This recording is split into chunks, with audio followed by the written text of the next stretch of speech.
My name is Claire Ruiz, and I'm 31 years old. If you ask my boyfriend Jeffrey, though, he'd probably tell you I'm more like a child he's forced to take care of. That's his favorite story to tell anyone who will listen, that I'm helpless, naive, incapable of surviving on my own. For a long time, I let him. I let him control the narrative because it was easier than fighting. But deep down, I knew one day I would prove him wrong. The moment is still seared into my mind. 3 weeks ago, we were at his sister's house. I had mentioned half-jokingly that maybe I'd get my own place when our lease ended. Jeffrey actually laughed. He laughed like I'd just told the dumbest joke in the world. "You live alone," he smirked, glancing at his sister for backup. "Claire, you can't even remember to buy toilet paper without my lists. You need me too much to ever leave." His sister nodded sympathetic, as if she'd been dealing with the same issue. Men, they agreed with each other. I didn't argue. I just smiled and nodded while they chuckled at my expense. But inside, something cracked. Because what Jeffrey didn't know was that for months I'd been methodically planning my exit. We'd been together 4 years, living together for 2. In the beginning, he was charming, protective, helpful even. But gradually helpful turned into controlling. He insisted on handling our finances, saying numbers confuse me. He picked out my clothes, decided our meals, even filtered which friends were good influences.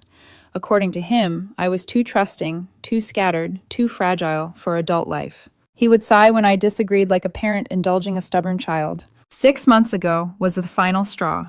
I came home elated after earning a promotion at work from senior analyst to team lead with a 20% raise.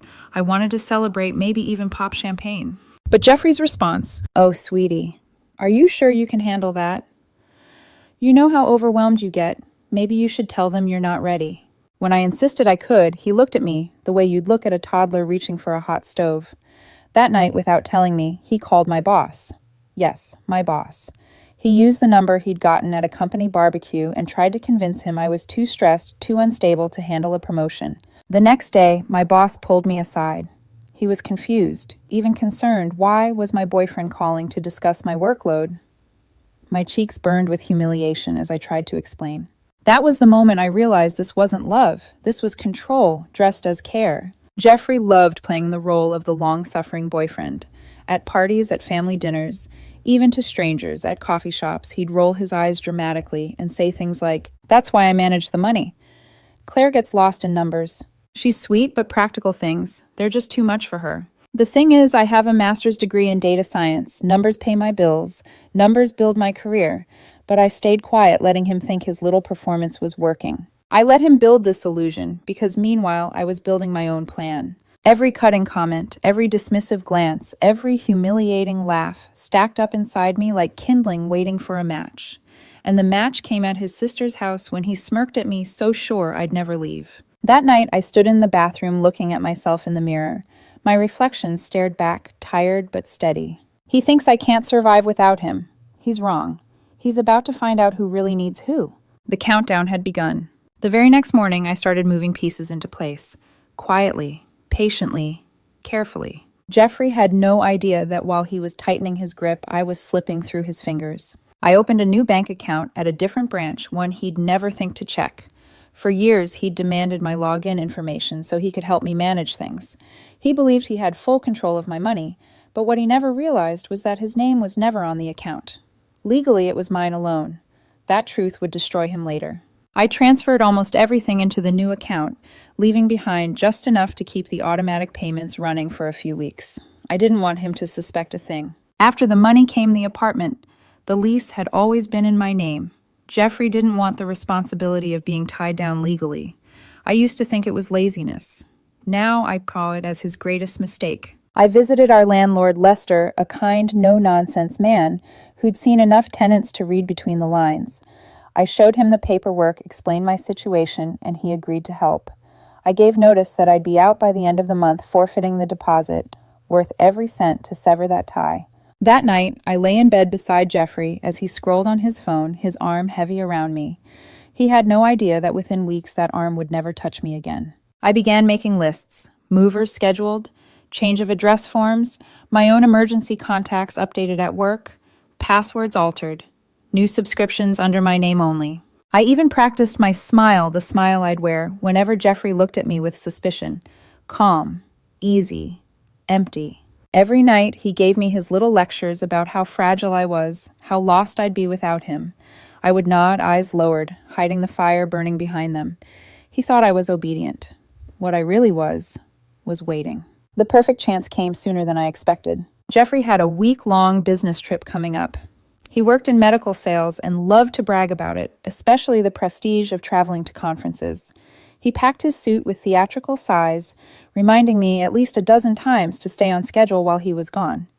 He even printed out a daily routine for me, as if I were some hopeless intern who couldn't function without guidance. "Try not to burn the place down while I'm gone," he said, kissing my forehead like I was a child. I smiled sweetly.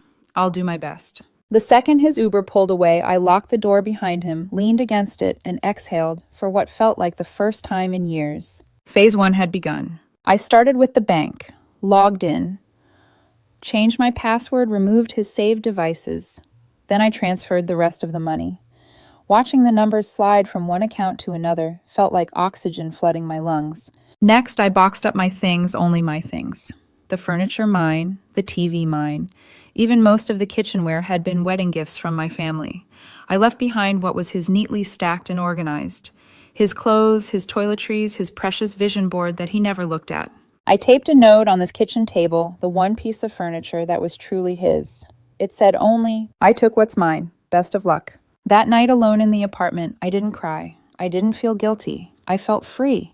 For the first time in years, I could breathe without someone else holding the air hostage. I knew Jeffrey would eventually notice, but not yet. Not while he was smiling at clients in a hotel bar hundreds of miles away, convinced I was at home waiting like a good little girl. Let him enjoy it, because when he returned, he'd discover the truth. The life he thought he controlled was gone. By Thursday, the movers arrived. They worked quickly, carrying out the life I had built while Jeffrey wasn't looking. Box after box, piece by piece, everything that was truly mine disappeared into the truck. I supervised calmly, but inside my chest thudded like a drum. Every squeak of the elevator doors made me tense, even though I knew Jeffrey was still states away. It felt like I was stealing from a dangerous man, except what I was taking was only ever mine. The apartment grew hollow. Bare walls. Empty spaces where memories used to sit. His shirt still hung in the closet, his aftershave still on the bathroom counter, but the soul of the home me was gone. By the time the movers left, all that remained was Jeffrey's life stripped of its illusion of control. I dropped the key onto the counter and stood in the doorway for the last time. The silence didn't feel heavy anymore. It felt like freedom. The next morning, I logged into our shared streaming accounts and subscription services, or rather, my accounts all under my name, my payments. Jeffrey had insisted it was simpler to put everything on my cards. He thought it meant control. What it really meant was that with a few clicks, I erased him. New passwords, his devices removed, his access gone. I imagined him sitting in his hotel room trying to play music only to be locked out. A small, cruel thrill shivered through me. By Saturday, the first cracks in his confidence appeared. My phone lit up with texts. "Jeffrey, babe. The bank app isn't letting me log in. Did you change something?" Then another. "Jeffrey, hello, this isn't funny. Fix it." I let him wait. Hours passed. Then I answered once short and sharp. "I changed my password for security. You never had authorization to access my account." For a moment there was silence.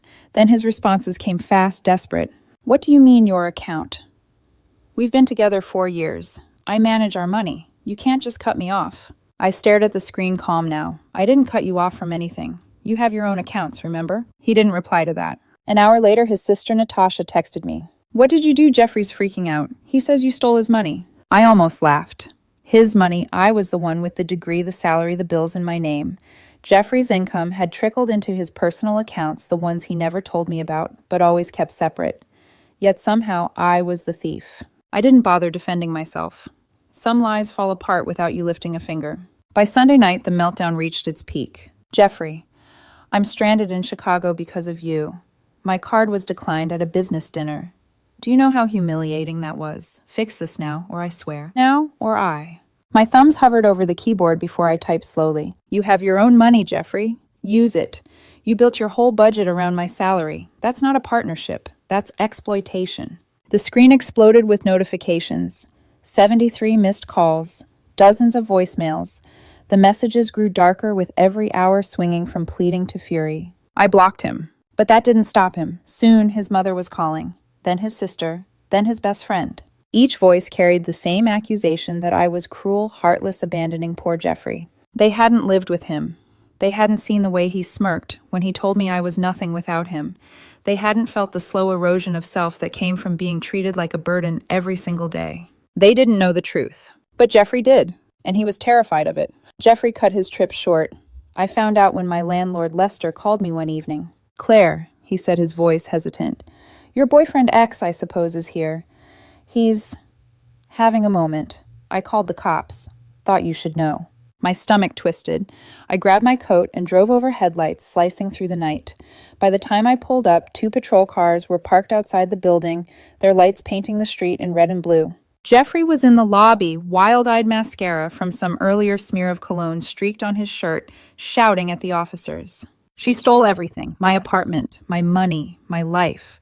I can't even access my own accounts. This is theft. This is abuse." One of the officers' arms crossed, shook his head. "Sir, the lease is in her name," the landlord confirmed. "And from what we've seen, all of your belongings are still inside, untouched." "That doesn't matter. She can't just leave me like this. She needs me. She'll fall apart without me." That's when I stepped through the doors. Jeffrey's face froze. For a moment, he looked like a boy caught red-handed mask slipping before snapping back into place. He softened his voice, reaching toward me like nothing was wrong. "Baby, thank God you're here.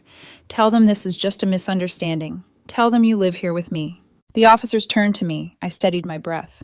"He's not on the lease. He never has been.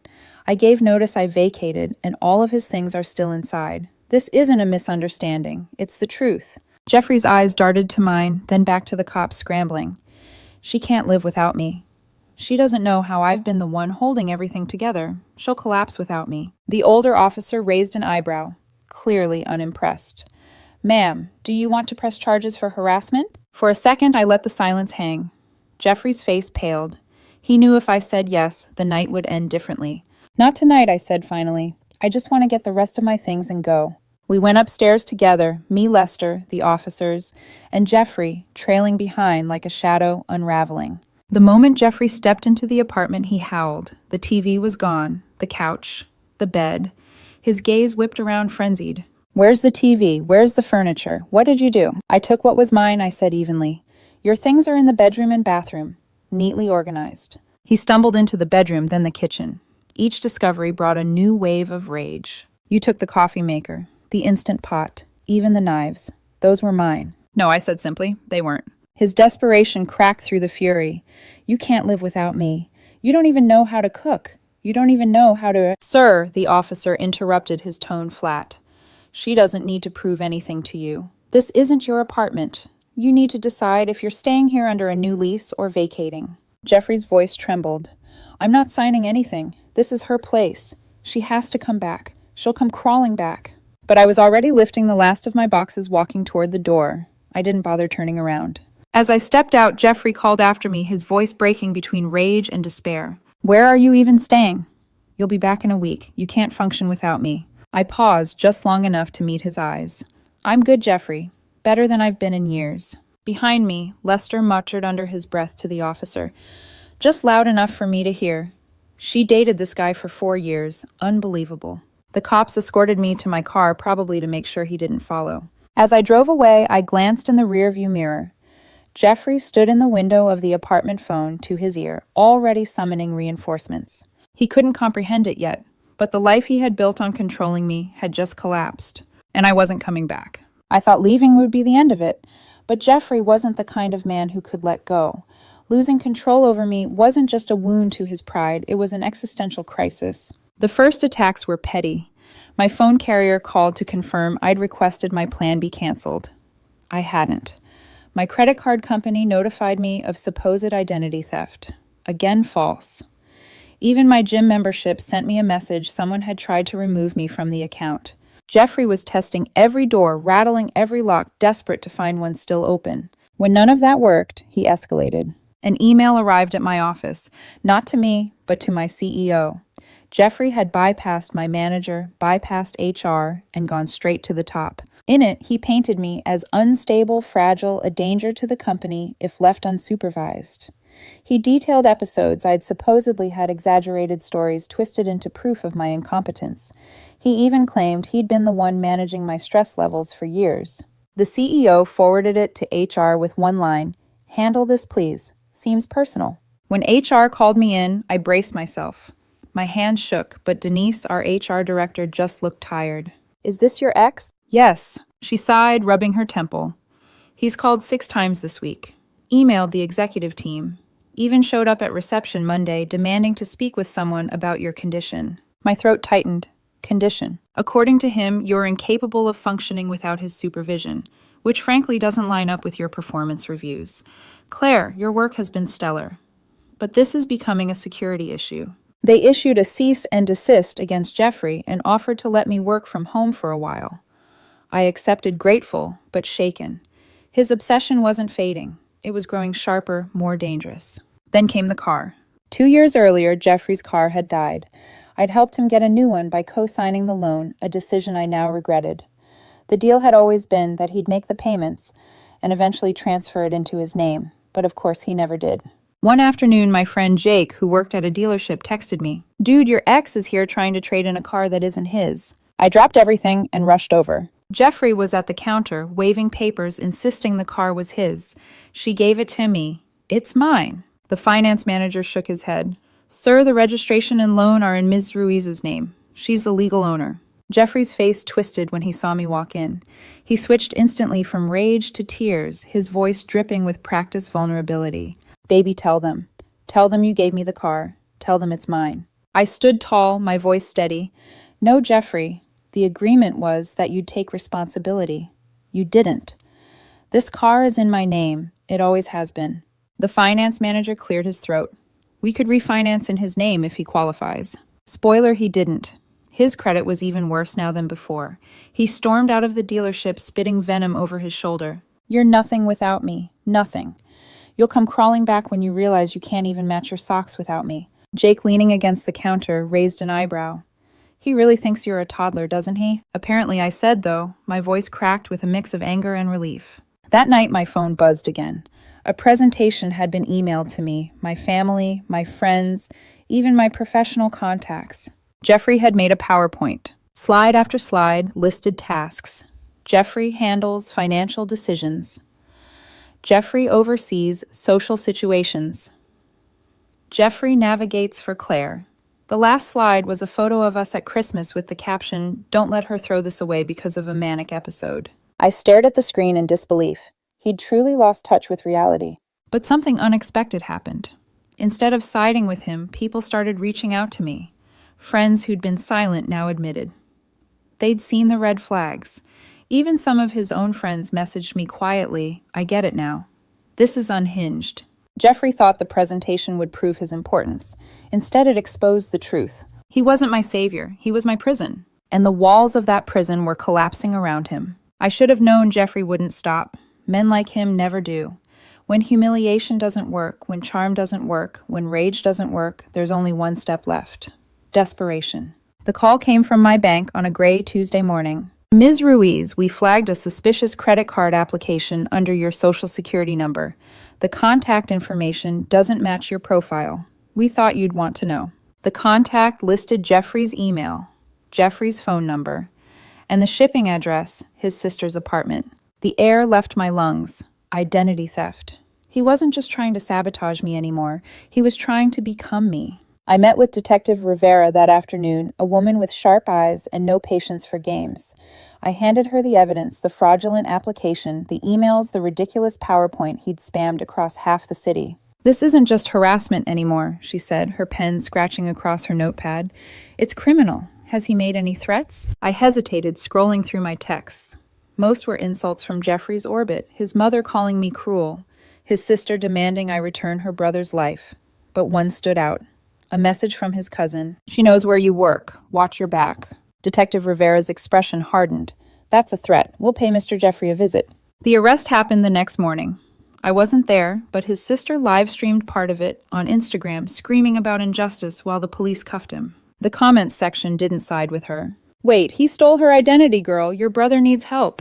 This is embarrassing. He needs to move on." I watched from my new apartment sitting on the windowsill as the sun poured over my quiet, furniture-filled home. My phone buzzed nonstop, his mother begging me to drop the charges, his friends trying to guilt me. His father surprisingly apologizing again. "Don't back down," his father wrote. "It's the only way he'll learn." So I didn't. Jeffrey was fired from his job within a week. Pharmaceutical companies don't keep employees with fraud charges. His career gone, his reputation shredded. He was out on bail, living with his parents, facing trial. Meanwhile, my life blossomed. I threw myself into work, free from the constant undermining. HR even joked I was more productive without someone supervising me at home. I was promoted again within months. I joined a cooking class. Turns out I can follow recipes without anyone holding my hand. I even started dating someone new, another data analyst who thinks my spreadsheet skills are impressive, not threatening. The contrast was blinding. Jeffrey had told everyone I was helpless, but the more I lived, the more I thrived, the more his lies collapsed under their own weight. The last time I heard from him was through his lawyer. She called polite but weary, asking if I'd consider a character reference to help lighten his sentence. I sent her my transcripts, my performance reviews, the bank records, the screenshots of him admitting to using my accounts without permission. Her silence spoke volumes. Finally, she muttered, "This doesn't match what my client described at all." No, reality rarely does with men like Jeffrey. Now, weeks later, I sit at my desk, sunlight spilling across piles of matched socks, a fridge. I stock myself bills. I pay with money I earned. I remember his smirk, his voice dripping with certainty. "You'll never leave me. You need me too much." But the truth is, he was the one who needed me. He needed someone to control someone, to belittle someone, to make him feel powerful. And when I walked away, he unraveled. He was right about one thing, though. I did need